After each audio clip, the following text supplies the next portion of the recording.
안녕하세요. 마음을 베풀고 뜻밖의 커다란 행운을 만나게 된 여자입니다. 제 인생은 참으로 험난했습니다.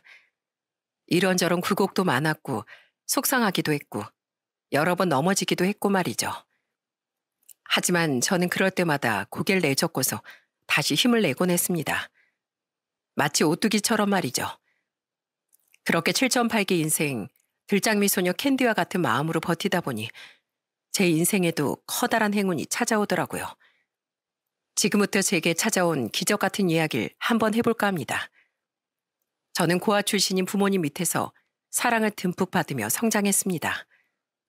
부모님은 두 분 다 태어나자마자 보육원으로 가게 됐고 그곳에서 서로 의지하면서 지내다 자립을 할 나이가 됐을 때쯤 더 가까워져 나중엔 평생을 함께하자는 약속을 하고서 절 낳으셨다고 하더라고요.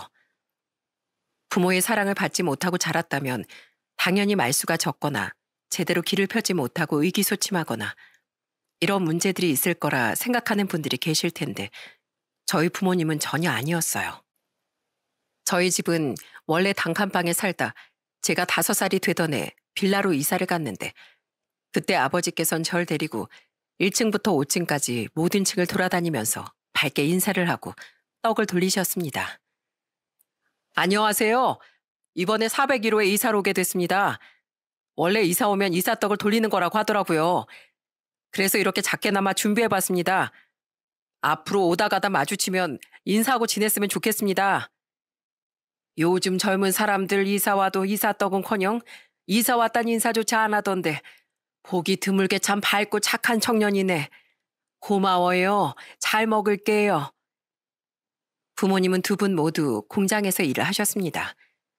그래서 어렸을 때부터 혼자 집을 보는 게 일상이었고 부모님이 퇴근을 하실 시간이 되면 종종 마중을 나가기도 했어요.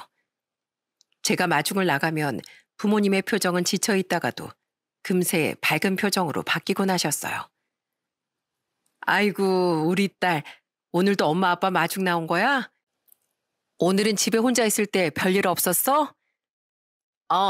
혼자서 하루 종일 그림 그리면서 놀았어. 아이고, 잘했어, 우리 딸. 에이, 기분이다. 오늘은 포장마차에서 우리 딸이 좋아하는 떡볶이랑 순대, 어묵까지 같이 먹고 들어갈까? 완전 좋아. 저희 가족은 그렇게 형편이 여유롭진 않았지만 그래도 이런 사소한 것 하나에 해맑게 웃을 수 있을 정도로 행복하게 잘 지냈습니다. 저는 이 행복이 깨지지 않고 영원할 거라 생각했어요. 세월이 흐르면 선명하던 사진도 빛이 바랜다고들 하지만 저희 가족의 행복만큼은 변하지 않고 오래오래 계속될 수 있을 거라 생각했습니다. 이런 평온한 일상을 누리던 저희 가족에게 불행이 찾아온 건 제가 14살이 되던 해 봄이었어요.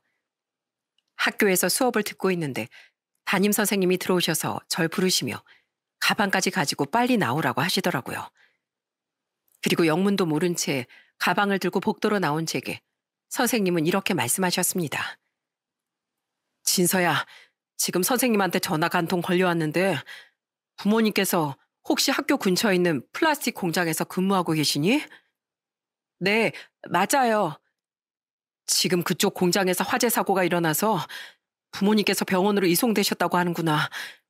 여기 바로 앞에 있는 대학병원으로 가셨다고 하니까 얼른 가봐. 그 소리를 듣고 세상이 멈추는 것만 같았습니다. 아침까지만 해도 같이 밥을 먹고 잘 다녀오라고 웃으며 배웅해 주신 부모님이 갑자기 병원에 실려가셨다니 앞이 캄캄해지는 것 같았어요. 그래도 일단 저는 정신을 단단히 붙잡고 부모님께서 크게 다치진 않으셨길 바라며 버스를 타고 병원으로 향했습니다. 하지만 병원 입구에서부터 소란스러운 분위기에 저는 뭔가 잘못됐음을 깨달았어요. 앞에 주저앉아 땅을 치고 눈물을 쏟는 사람들, 가족을 살려내라며 소리를 지르는 사람들, 정신없는 그 사이를 뚫고 저는 사람들이 많이 모여있는 응급실 안쪽으로 들어갔습니다. 그때 입구 쪽 의자에서 익숙한 얼굴을 만날 수 있었어요. 그분은 바로 제가 어릴 때부터 봐왔던 부모님의 친한 동료 이모셨어요. 저는 이모의 얼굴을 보자마자 곧장 가까이로 달려갔습니다. 이모, 이게 대체 어떻게 된 일이야? 우리 엄마 아빠는 어디 있어? 진서야, 이모가 미안해. 무슨 일이 있어도 너희 엄마랑 아빠는 구해서 나왔어야 했는데 이모가 달려갔을 땐 이미 건물이 무너지고 있는 상황이라 들어갈 수가 없었어. 미안해. 이모는 제 얼굴을 보면서 하염없이 눈물을 흘리고 미안하다는 말만 반복하셨습니다. 저는 그런 이모의 말을 도무지 이해할 수가 없었어요. 그때 응급실 입구에 화재 사고 사망자 명단이 붙었다는 소리가 들렸고 저는 곧바로 그 명단을 읽으러 달려나갔습니다. 그리고 13명의 명단 중 저희 부모님의 이름이 나란히 적혀 있는 걸 보고 다리에 힘이 풀려 주저앉아 버리고 말았어요. 그렇게 저는 14살이란 나이에 화재 사고로 부모님을 잃게 됐습니다. 다른 분들의 장례식장은 가족, 친지들이 모여 울음을 터뜨리고 시끌벅적한 소리가 가득한 반면 저희 부모님의 장례식장은 조용하기만 했습니다. 두 분은 먼 친척 하나 없는 고아였고 두 분에게 이 공장이 첫 직장이었기에 조문을 오는 사람들이라곤 공장 관계자분들 뿐이었죠. 와서 울어주는 이 하나 없는 장례식장, 영정사진 속 웃고 있는 부모님. 저는 그 모습을 보고 뒤늦게 눈물이 차올랐습니다. 어떻게 나 혼자 두고 이렇게 갈 수가 있어. 이건 진짜 말도 안 되는 거잖아. 이럴 순 없는 거잖아. 엄마, 아빠, 나 이제 어떻게 살아야 돼? 엄마, 아빠, 내가 잘할게. 앞으로 말도 더 잘 듣고 공부도 열심히 할게. 그러니까 다시 돌아와줘. 나 혼자 있기 싫단 말이야. 목이 터져라 울면서 소리를 쳐봐도 부모님의 사진은 웃고만 있을 뿐 아무런 대답도 돌아오지 않았습니다. 그렇게 장례를 끝내고 집으로 돌아왔을 때 맞이해주는 사람은 아무도 없었습니다. 이전에 문을 열면 부모님께서 우리 딸 왔어? 하고 반겨주셨었는데 항상 밥 짓는 냄새가 대문 앞까지 났었는데 텅 빈 집안 차가운 공기가 참으로 낯설더군요. 그리고 절 더 미치게 만들었던 건 집안 곳곳에 부모님의 냄새가 남아있다는 것이었어요. 생전 부모님이 쓰시던 안방으로 들어가 옷을 정리하다 또 한 번 차오른 그리움에 저는 부모님의 옷을 끌어안고 숨죽여 울었습니다. 엄마, 아빠, 나 오늘 딱 하루만 울게. 딱 오늘까지만 힘들어하고 내일부턴 정신 차리고 강하게 살게. 나 정말 잘 살 테니까 하늘에서 우리 딸 얼마나 대견하게 잘 견디고 있는지 지켜봐 줘야 돼. 알겠지?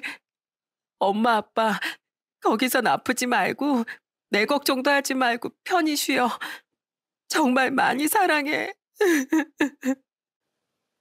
저는 조금 더 독해져야 했습니다. 어린 나이에 세상에 홀로 남겨졌으니 독하게 마음을 먹지 않고선 절대 살아남을 수 없다 생각했기 때문이었죠. 부모님은 새학기가 막 시작됐던 초봄에 세상을 떠나셨고 그 시간 동안 자리를 비웠었기에 저의 학교 생활에도 어느 정도 영향을 미쳤습니다. 이미 친구들은 제각각 무리를 형성해 친해져 있었고 그 사이 제가 끼어들 틈 같은 건 없었어요.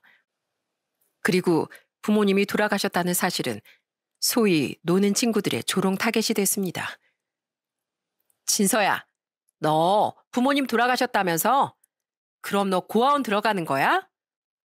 아니, 고아원 안 들어가고 나 혼자 지내. 야, 얘들아, 진서 혼자 지낸대. 그러니까 앞으로 우리 돌아가신 진서 부모님 대신해서 진서 옷 잘 빨아오나 안 빨아오나 수저통 잘 씻나 안 씻나 지켜봐 주자. 야, 고마운 줄 알아. 부모님 역할을 대신해주는 친구들이 세상 천지 어디 있냐? 있으면 나와보라 그래.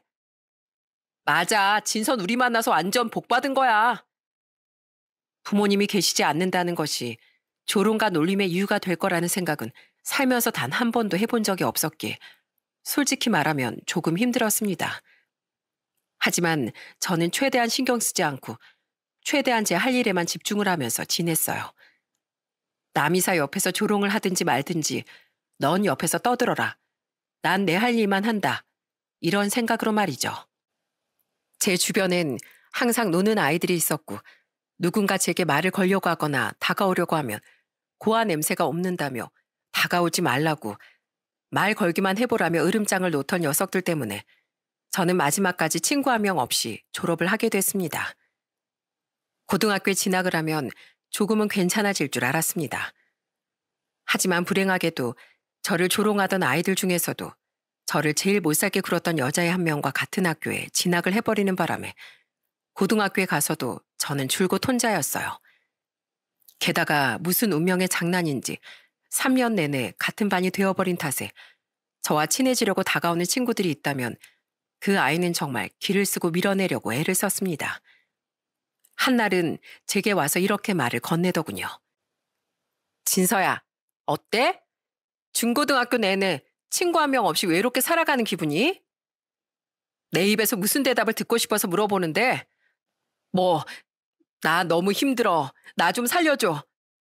이런 대답이 나오길 바라는 것 같은데 미안하지만 난 아무렇지도 않거든. 친구가 밥 먹여주는 것도 아니고 난 아무렇지 않으니까 네 앞가림이나 좀 잘하지 그래? 당장 체육복 바지 터진 것도 모르고 가만히 놔두고 다니는 애가 남의 인생에 참견은? 뭐? 그런 걸 봤으면 말을 해줬어야 할 거 아니야. 내가 누구 좋으라고 그런 걸 얘기해주니? 아무튼 가서 확인해봐. 지금쯤 터진 부분이 좀 더 넓어졌을지도. 저는 어떤 상황에서도 기죽지 않고 아무렇지 않은 듯 대꾸했습니다. 가끔은 궁금했어요.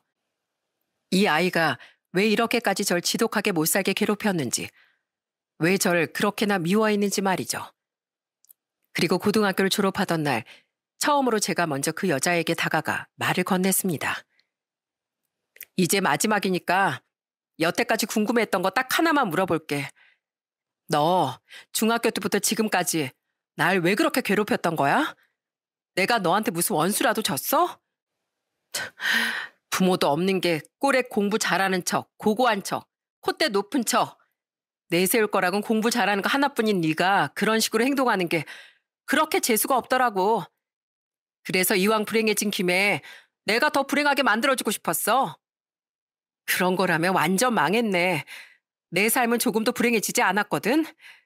어떡하니? 너 원하던 대로 내가 더 불행해지지 않아서. 제법 약오르겠다 너. 앞으로도 평생 달라지지 말고 철도 들지 말고 그 모습 그대로 살아. 이러나 저러나 네 인생은 달라질 거 없이 밑바닥일 테니까. 저는 속으로 간절히 빌었습니다. 중고등학교 내내 절 따라다니며 못살게 굴었던 저 여자애가 절대로 행복해지는 일이 없기를. 앞으로 나의 미래는 탄탄대로일 테니 그 아이의 인생만큼은 저 아래 밑바닥에서 머무르며 올라오는 일이 없기를 진심으로 바랬어요. 그렇게 저는 부모님과 함께 살던 빌라에서 계속 머물며 대학에 진학할 수 있었습니다. 제가 진학한 과엔 같은 학교를 나온 친구들이 아무도 없었기도 하고 또 과 친구들이 모두 착한 성품을 지니고 있어 무난히 잘 어울리면서 학교 생활을 할 수 있었어요. 그리고 시간이 지나 친구들과 조금 더 가까워졌을 때 처음으로 부모님의 부재에 대한 이야기를 꺼낸 적이 있었는데 친구들은 깜짝 놀라며 제게 이런 이야기를 해줬습니다. 그런 이야기를 왜 진작에 안 하고 있었어? 중학생 때 사고를 당하신 거면 벌써 7년 정도가 됐네. 우린 여태까지 네가 너무 밝고 명랑해서 그런 아픔을 가지고 있었을 거라고는 상상도 못했어. 고마워. 우리 믿고 다 이야기해줘서. 친구들은 이야기를 들은 후부터 부모님의 길도 저와 함께 챙겼고 납골당에도 함께 가줬습니다. 중고등학교 때와는 다르게 저의 상황을 이해해주고 품어준 친구들이 그저 고맙기만 했어요. 좋은 친구들을 만날 수 있을까? 내가 과연 조금은 다른 대학 생활을 할 수 있을까? 여러 가지로 많이 걱정을 했었는데 좋은 친구들 덕분에 대학 시절 4년이 참 눈부시고 같이 있었습니다. 저는 대학을 무사히 졸업한 후 곧바로 상경했어요. 제가 대학을 다닌 이곳에도 충분히 일할 곳은 많았지만 조금 더 넓은 곳에서 다양한 경험을 하고 싶었기 때문이었죠. 월세는 조금 부담됐지만 그래도 좋은 집을 구해 들어올 수 있었고 저는 새로운 보금자리에서 직장을 구하기 위해 정말 열심히 이력서를 넣고 면접 준비를 했어요. 하지만 큰 꿈과 설렘을 안고 올라온 서울에서의 생활은 생각보다 녹록지 않았으며 제게 절망만을 안겨줬습니다. 가고 싶은 기업은 죄다 서류에서부터 떨어졌고 기껏 면접을 간 회사에선 이런 말을 듣기도 했어요. 진서신 자기소개서를 보니까 중학교 때 부모님을 여의고 혼자 생활을 했다고 하던데 이게 무슨 말인지 들어볼 수 있을까요? 저희 부모님은 제가 중학교 1학년 때 공장 화재 사고로 돌아가셨어요. 그때부터 지금까지 쭉 혼자 살면서 뒤처지지 않기 위해 정말 열심히 공부했습니다. 지방대 출신에다가 부모도 없이 혼자 자랐다고 하니 생활력은 강하겠는데 또 이런 애들이 막상 까보면 싹수가 노란 경우가 허다해서 뭐 아무튼 오늘 면접은 여기까지 하도록 하죠. 수고했어요. 면접관님, 하고 싶은 말이 더 남았는데요. 들은 걸로 하죠. 자, 다음 면접자분 들어오세요. 하고 싶은 말도 제대로 하지 못한 채 면접이 마무리 지어지는 경우가 대부분이었습니다. 부모 없이 혼자 자랐다는 것, 그리고 지방대 출신이라는 것, 저의 발목에 족쇄가 되어 채워졌고, 저는 서울에 올라온 이후로 총 26번 정도의 면접에 탈락을 하게 됐습니다. 나이 먹어가는데 취업은 안 되고 받아주는 곳은 없고 제가 할 수 있는 건 고작 아르바이트뿐이었어요. 다들 보니 아르바이트를 하면서 취업 준비를 한다고 하기에 저는 온갖 아르바이트를 해보기 시작했습니다. 편의점 아르바이트를 할 땐 제게 종종 시비를 거는 진상 손님들도 있었어요. 어이, 알바, 너 몇 살이냐?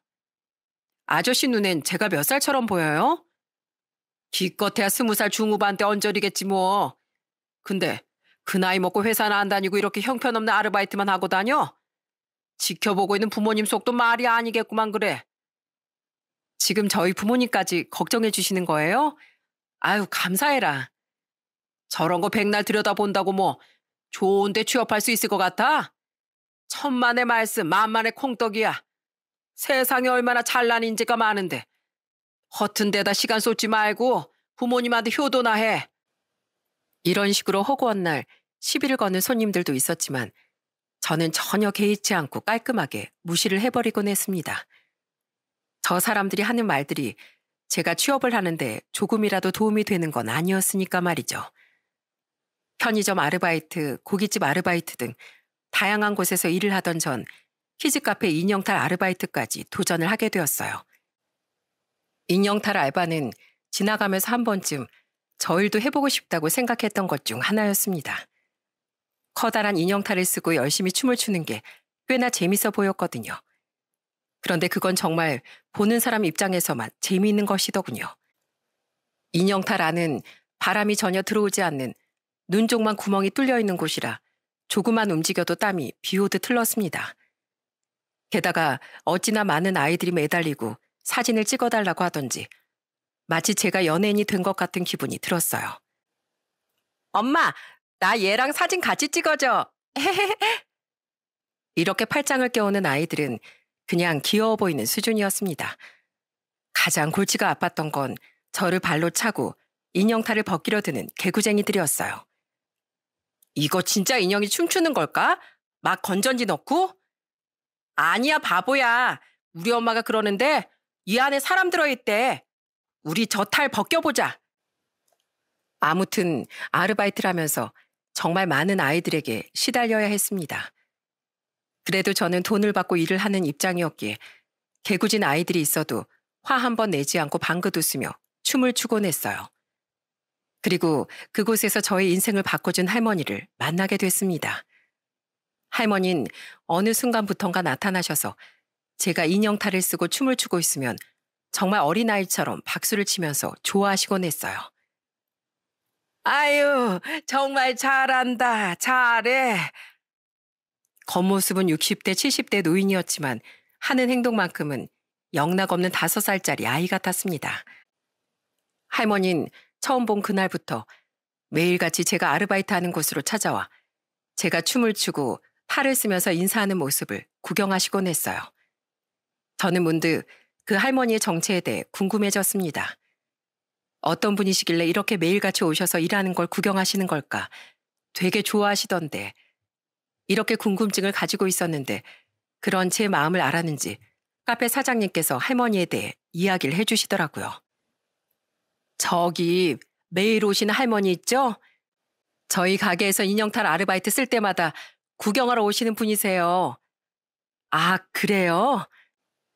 보면서 어린애처럼 막 박수를 치시기도 하고 막 웃으시기도 하고 딱 봐도 온전한 정신은 아닌 것 같은데 뭐 피해나 안 주시니까 그냥 마음껏 행복해하고 가셔라 이렇게 생각하고 있어요. 사장님의 말처럼 할머니는 온전한 정신을 가진 분이 아니신 것 같았습니다. 제가 춤추는 모습을 보고선 아주 해맑게 웃으시다가도 퇴근길에 지나가다 보면 공원 벤치에 앉아 눈물을 흘리시기도 하고 그러다 다시 어린애처럼 변하시기도 하고 뭔가 사정이 있으신 것 같았죠. 할머니는 항상 같은 시간에 그 공원 벤치에 멍하니 앉아 계셨습니다. 그래서 어느 날은 큰맘 먹고 할머니께 다가가 말을 붙였어요. 할머니, 여기서 뭐 하세요? 응? 미연아, 엄마 여기 있는 줄 어떻게 알고 왔어? 네? 어떻게 알긴요. 여기 계속 앉아 계시길래 왔죠. 지금 점심시간인데 진지는 드셨어요? 아니, 미연아, 엄마 배고파. 그럼 저랑 같이 밥 먹으러 가요. 마치 저도 밥 먹으러 가던 길이었거든요. 할머니는 절 미연이라고 부르며 밝게 웃고선 제 팔짱을 끼셨고 저는 약간 당황스럽긴 했지만 그래도 기분 좋게 할머니를 모시고 근처에 있는 작은 분식집으로 향했어요. 사장님, 저 늘 먹던 거 하나랑 할머니 드시게 우동 하나 더 추가해서 주세요. 응, 우동 말고 나 순대 먹을래, 순대. 순대요? 순대 좋아하세요? 응, 나 순대 좋아. 순대 먹을래. 순대 1인분도 같이 주세요. 그리고 이내 음식이 나왔고 할머니는 정말 개눈 감지도 빠른 속도로 순대를 드셨습니다. 전 혹시라도 할머니가 체하진 않으실까 걱정이 되어 이렇게 물었어요. 할머니, 이렇게 빨리 드시면 체해요. 천천히 드세요, 천천히. 순대 최고야. 순대 맛있어. 그래도 맛있게 드셔주시니까 그 모습에 너무 감사하더라고요. 그 후로 종종 할머니를 같은 시간에 뵐 때마다 같이 밥을 먹었고 그럴 때마다 할머니는 항상 순대를 드셨습니다. 그리고 가끔은 카페에서 일을 하고 나오는 길에 사탕이나 과자 같은 자잘한 간식을 챙겨 벤치에 앉아 계신 할머니께 쥐어드리곤 했습니다. 할머니는 달콤한 것을 좋아하시는지 간식을 드릴 때마다 무척이나 기뻐하셨어요. 할머니, 이거 한 번에 다 드시면 안 돼요. 한 개씩 나눠서 드셔야 돼요. 아셨죠? 응, 꼭꼭 한 개씩 먹을게. 아이고, 맛있겠다. 할머니께서 항상 이렇게 좋아하시는 모습을 보면 저도 모르게 기분이 좋아지는 게 느껴졌어요. 처음엔 뭐지? 왜 저렇게 좋아하실까 싶은 생각이 들었지만 보다 보니까 티 없이 순수한 할머니의 웃음을 보면 마음까지 깨끗해지는 기분이었답니다.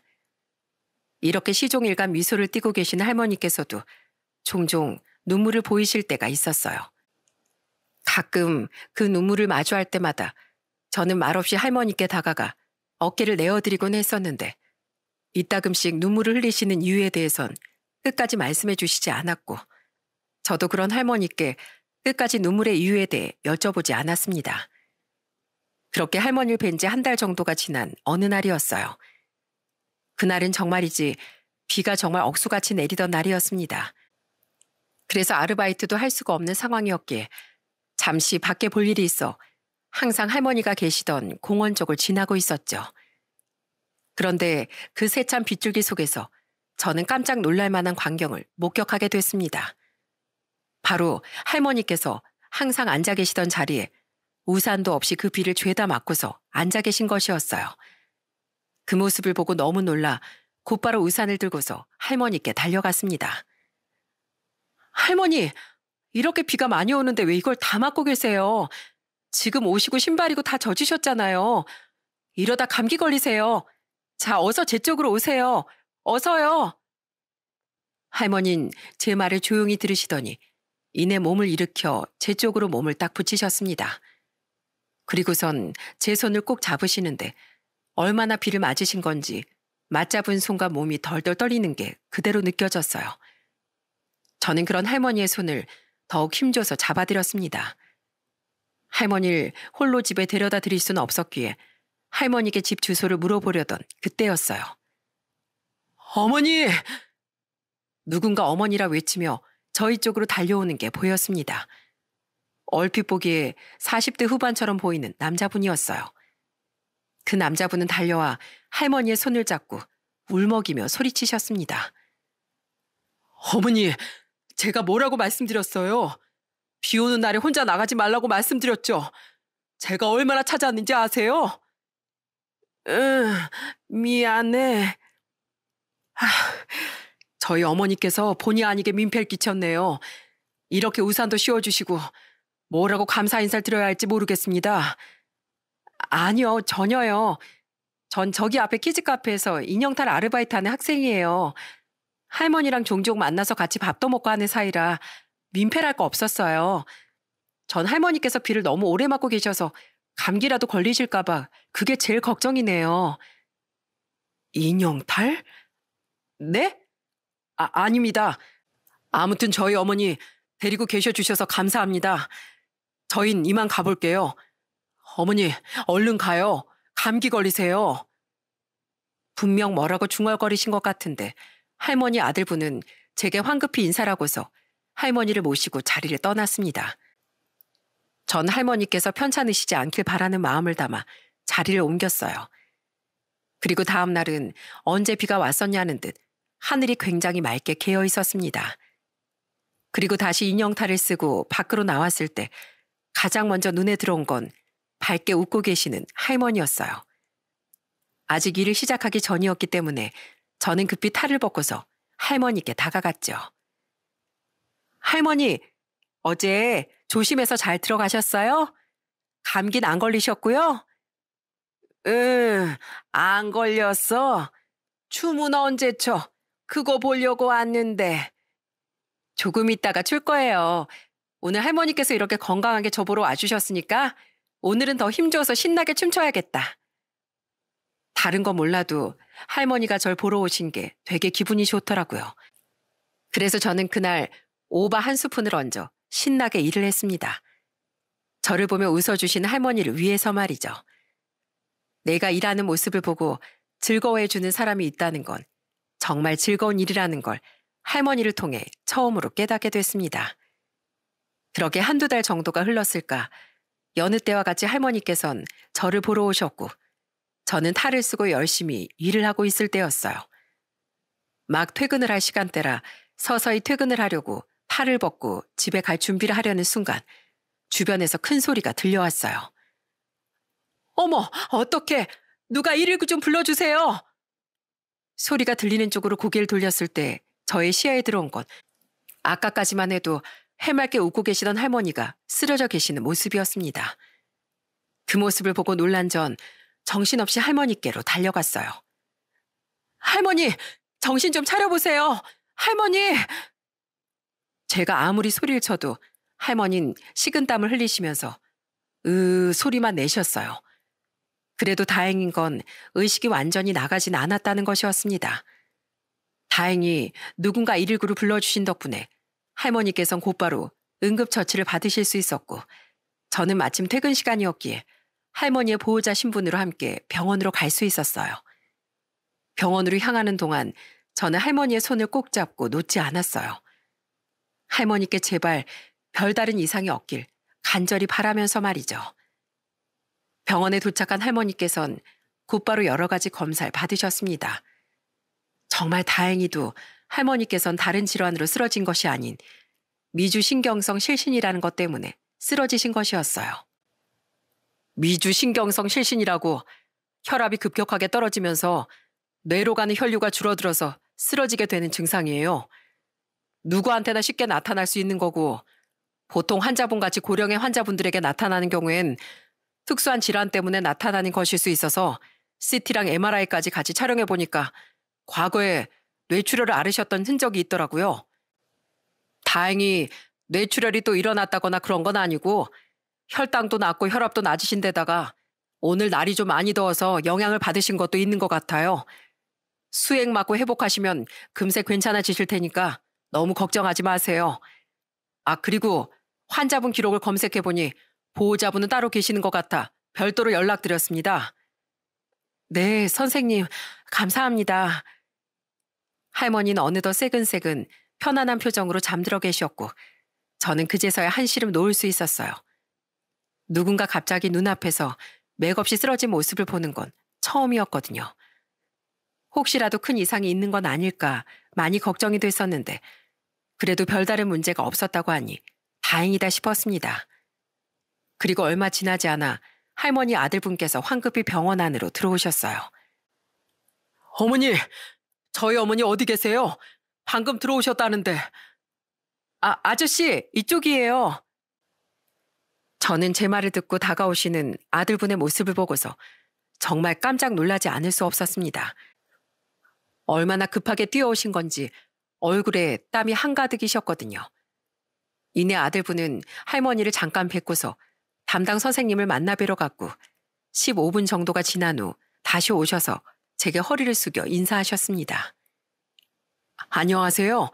지난번에도 저희 어머니를 챙겨주시더니 이번엔 이렇게 병원까지 같이 와주시고 정말 감사합니다. 계속해서 신세만 지는 것 같아 제가 작게나마 사례라도 하고 싶은데요. 아우, 아니에요. 사례는 무슨요. 그런 거 안 해주셔도 돼요. 그래도 사람이 이렇게 계속 받고만 살면 정말 괜찮습니다. 사례해 주시려는 그 마음만 받을게요. 그럼 작게나마 식사라도 대접해드리고 싶습니다.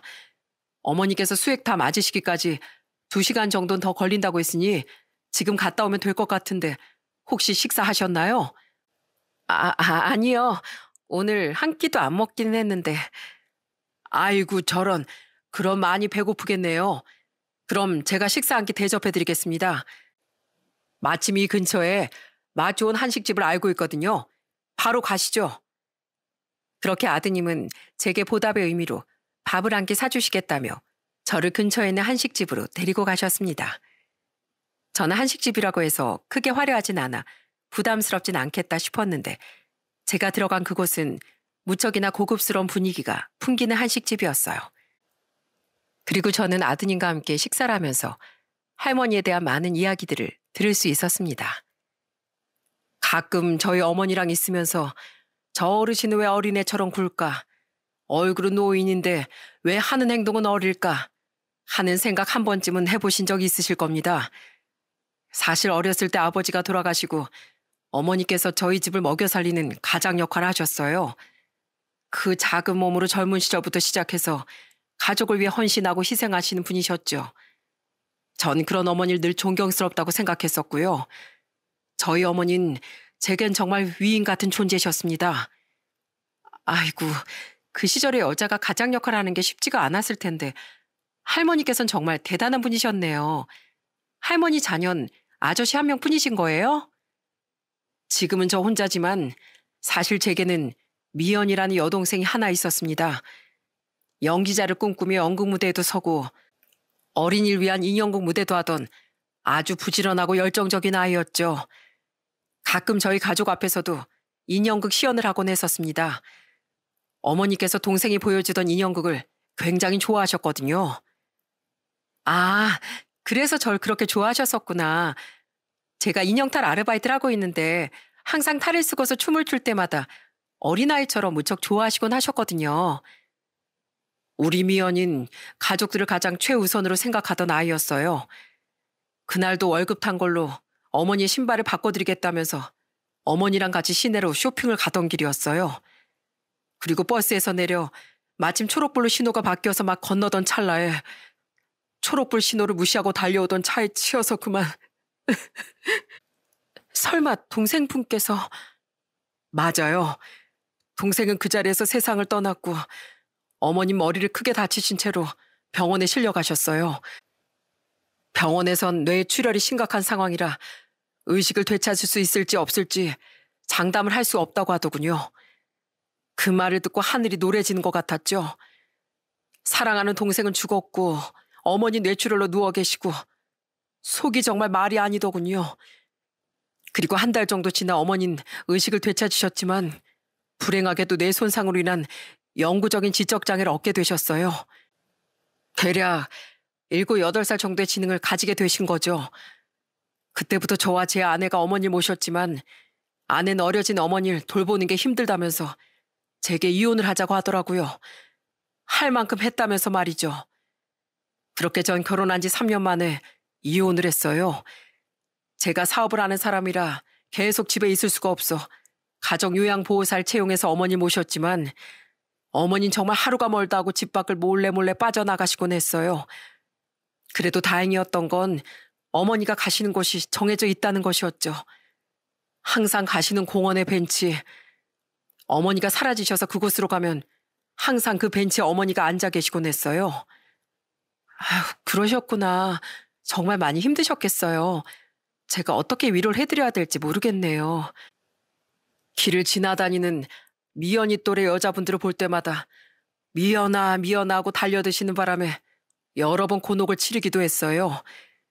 아마 아가씨한테도 미연이 이름을 불렀을 것 같은데 아마 비슷한 여자분들을 보면 미연이가 계속 생각이 나서 그러셨나 싶어요.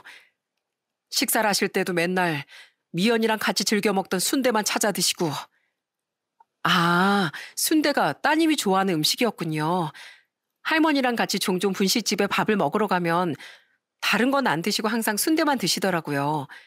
이유가 뭘까 싶었는데 좀 다른 것도 같이 드셨으면 좋겠는데 그런 모습 볼 때마다 마음이 참 안 좋아요.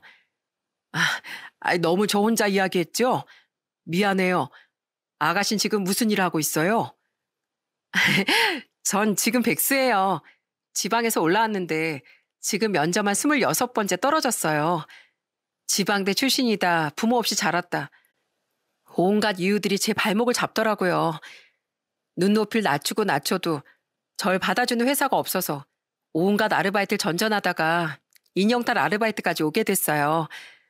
나이는 하루하루 먹어가는데 취업은 못하고 이렇게 아르바이트만 하고 있으니 제 인생에 답이라는 게 있을까 싶기도 하고 또 저 같은 사람을 써줄 곳이 있을까 싶기도 하고 여러모로 생각이 많네요. 아, 그래요? 전공이 뭔데요? 저는 광고 홍보를 전공했어요. 그래요?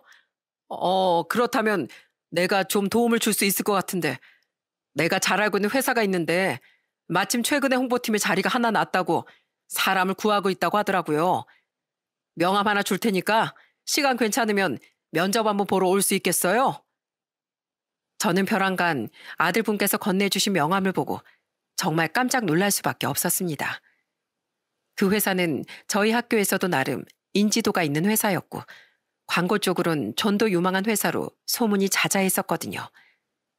대기업, 중견기업도 안 되는 수준의 회사이지만 급속도로 성장하는 회사라 저희 과에 있는 친구들 몇몇도 눈여겨보던 회사였는데 이곳에 면접을 보러 오라는 제안을 받다니 정말 꿈만 같았죠. 우와, 저 이 회사 알고 있어요. 지금 한창 뜨고 있는 회사잖아요. 물론 면접을 봐도 붙을 거라는 장담 못 해줘요. 면접 준비를 아주 꼼꼼하게 해야 할 거예요. 생각 있으면 그쪽으로 문자 한 통 남겨놔요. 문자로만 지원을 받는다고 하니까. 저는 고민할 것도 없이 그 번호에다가 문자를 남겼습니다. 이런 좋은 기회가 넝굴째 굴러 찾아왔는데 당연히 거절할 수 없지 않겠어요?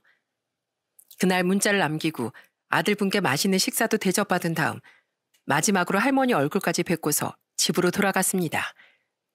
할머니는 곤히 주무시고 계셔서 인사는 따로 못 드렸지만 그래도 괜찮아지신 걸 보니 마음이 놓였어요. 그리고 저는 일주일 후 그 회사로 면접을 가게 됐어요. 살짝 떨리기도 하고 긴장도 됐지만 26번의 면접 경력을 양분 삼아 최고의 면접자가 되겠다는 마음을 먹고서 면접장으로 향했습니다. 이진서님, 들어오세요. 마침내 찾아온 면접 순서, 떨리는 마음을 꾹 누르고 면접장 안으로 들어선 전 들어가자마자 보이는 면접관의 얼굴에 정말 깜짝 놀라고 말았습니다. 그곳엔 일주일 전 제게 면접을 제안했던 할머니 그 아드님께서 면접관으로 앉아 있었기 때문이었어요. 그리고 앞에는 대표라는 직함이 떡하니 놓여 있는 게 아니겠어요? 그때 느꼈습니다. 아드님은 자기가 운영하는 회사로 면접을 보러 오라고 말하면 부담을 가질까봐 제게 말을 하지 않은 것 같았죠. 저는 살짝 놀란 기색만 보인 채로 자리에 앉았습니다. 안녕하세요, 이진서 씨. 자기소개 부탁드릴게요. 그저 자기소개를 해달라는 아주 형식적인 질문일 뿐이었는데 아들분께서 그 말을 하니 왠지 모르게 울컥하는 감정이 밀려오더라고요. 살짝 목이 메인 채로 간단한 자기소개를 하고 난 후 저는 간단한 질문들을 받았습니다. 이 회사 입사 동기가 무엇인지, 대학 시절 어떤 것들을 전공했는지 등과 같은 것들 말이죠. 그런데 그 외엔 모두 업무와는 관련 없는 질문들의 연속이었습니다. 진서 씨는 우리 회사 입사를 하게 된다면 어떤 직원이 되고 싶나요? 제가 이 회사에 들어오게 된다면 모두에게 나무같이 편안한 직원이 되고 싶습니다. 크기가 큰 나무는 많은 사람들이 더위를 피해가기도 하고 또 등을 기대어 쉬어가기도 하잖아요. 저도 팀원들에게 힘들 땐 기대서 마음 놓고 쉴 수 있는 그런 듬직한 직원이 되고 싶다고 생각했습니다. 아주 멋진 대답이네요. 자, 보니까 진서 씨는 대학 시절 봉사 경력이 상당히 많았던데 봉사 이렇게 많이 하고 다닌 이유가 있나요? 전 어릴 적 부모님의 부재로 인해 정말 힘들게 살아왔습니다. 중고등학교 때도 숨 쉴 틈 없이 힘든 학창 시절을 보냈고 대학에 와서야 어느 정도 마음의 여유라는 게 생겼어요. 그때 다짐했습니다. 아직도 세상엔 힘든 사람들이 많을 텐데 그때 날 옆에서 봤던 사람들처럼 힘든 상황에 처한 사람들을 외면하지 말고 그 사람들에게 한 번이라도 따뜻한 손길을 건네주자고. 저도 대학에 들어가 친구들이 먼저 내민 손을 잡고 마음의 문을 열고서 바뀐 것처럼 비슷하게 힘든 상황에 처한 사람들에게 그렇게 손을 내밀어주면 삶 자체가 바뀔 수도 있다고 생각해서 봉사를 꾸준히 하게 됐어요. 오, 그런 사연이 있었군요. 그럼 진서 씨, 마지막으로 하고 싶은 말이 있나요? 이번이 저희 27번째 면접입니다. 서울에 큰 꿈을 품고 찾아왔지만 저를 품어주는 회사는 그 어떤 곳도 없었어요. 귀사에서 저를 채용해 주신다면 누구보다 더 큰 열정을 가지고 모든 팀원에게 뜨거운 에너지와 따뜻한 마음을 내어줄 수 있는 직원, 채용한 걸 절대 후회하지 않도록 누군가의 본보기가 될 수 있을 정도로 훌륭한 회사 일원이 되겠다고 약속드리겠습니다. 잘 부탁드립니다. 네, 고맙습니다. 최종 합격 발표는 6시에 문자로 일괄 전송되니까 휴대폰 꼭 확인해 주시고요. 면접 보신다고 고생 많으셨습니다. 최종 면접까지 마친 후 문을 닫고 나오자마자 온몸에 힘이 쫙 풀리는 것 같았습니다. 면접을 거의 30번 가까이 봤음에도 불구하고 그날처럼 긴장이 됐던 건 처음이었어요. 그리고 6시가 됐을 때 저는 최종 합격 문자를 받게 됐습니다. 27번의 면접 일대기를 드디어 청산할 수 있게 된 것이었죠. 그리고 문자를 받자마자 할머니 아드님께서 곧바로 전화를 주셨고 이젠 대표님이라고 불러야겠다 마음을 먹고 전화를 받았어요. 진서 씨, 합격 축하합니다. 대표님, 이거 낙하산 아니에요? 제가 할머니 도와드렸다는 이유 하나로 합격된 건 아닌가 싶어서요. 낙하산이라뇨? 저희 회사는 학연, 지연, 혈연 이런 걸 일절 보지 않습니다. 저랑 같이 있었던 우리 면접관 분들 있죠? 그분들이 만장일치로 진서 씨를 뽑자고 말했어요. 그리고 가장 큰 건 저희 회사가 낙하산으로 사람을 채용할 정도로 규모가 큰 회사가 아니에요. 지금은 성장해 나가는 단계에 있기 때문에 진서 씨처럼 인간적이고 열정이 넘치는 직원이 필요합니다. 사람 냄새 나는 회사를 만들자. 그것이 저희 회사의 운영 방침이기도 하고요. 모든 면에서 진서 씨는 면접을 봤던 우리 세 사람의 마음을 움직였기 때문에 우리와 함께하게 된 거예요. 진심으로 축하해요, 진서 씨.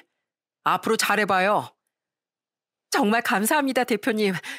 절 채용하신 걸 후회하지 않으실 수 있게 정말 최선을 다하는 열정적인 직원이 되겠습니다. 감사합니다. 그렇게 저는 회사 홍보팀의 신입 직원으로 들어갈 수 있었습니다. 그리고 누구보다 열정을 불태우며 제가 할 수 있는 모든 부분에서 최선을 다했고 가끔은 새로운 아이디어도 내면서 팀원들과 의견도 공유하면서 괴물 같은 신입이라는 별명까지 얻게 됐어요. 그리고 가장 좋았던 건 중요한 프로젝트가 있을 때마다 대표님께서 절 믿고 팀장님과 그 일을 맡겨주신다는 것이었어요. 그럴 때마다 능력을 인정받는 것 같아 얼마나 기분이 좋았는지 모릅니다. 그리고 제 인생을 바꿔주신 할머니도 가끔씩 찾아뵙고 있답니다. 이젠 인형탈을 쓰는 아르바이트생이 아니라 딸 같은 존재가 되어서 말이죠. 할머니가 인형극을 좋아하신다는 말을 듣고 인형극에 쓰이는 손 인형을 사서 할머니 댁에 찾아뵐 때마다 보여드리고 있어요. 짜잔! 딸 왔네, 딸. 오늘 딸내미가 엄마 보여드리려고 이렇게 토끼 인형이랑 여우 인형도 들고 왔어. 엄마, 인형극 좋아하시죠? 이따가 밥 먹고 나서 제가 아주 기깔나게 보여드릴게요. 우와, 토끼 인형이랑 여우 인형이다. 둘 다 내가 좋아하는 건데. 좋아하실 줄 알았지. 자, 그럼 엄마, 오늘 우리 목표는 밥 한 공기 다 비우기. 밥 다 드시고 반찬도 골고루 드시면 그때 인형극 보여드릴게. 아셨죠?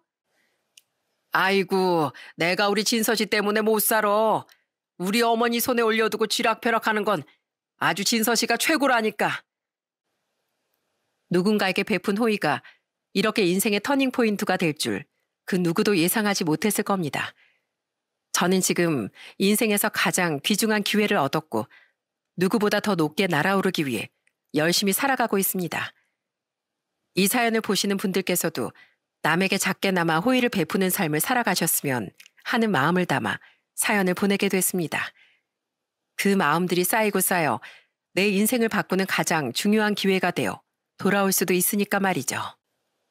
저의 이야기는 여기까지입니다. 여러분, 늘 건강하고 행복한 일들만 있길 바랍니다.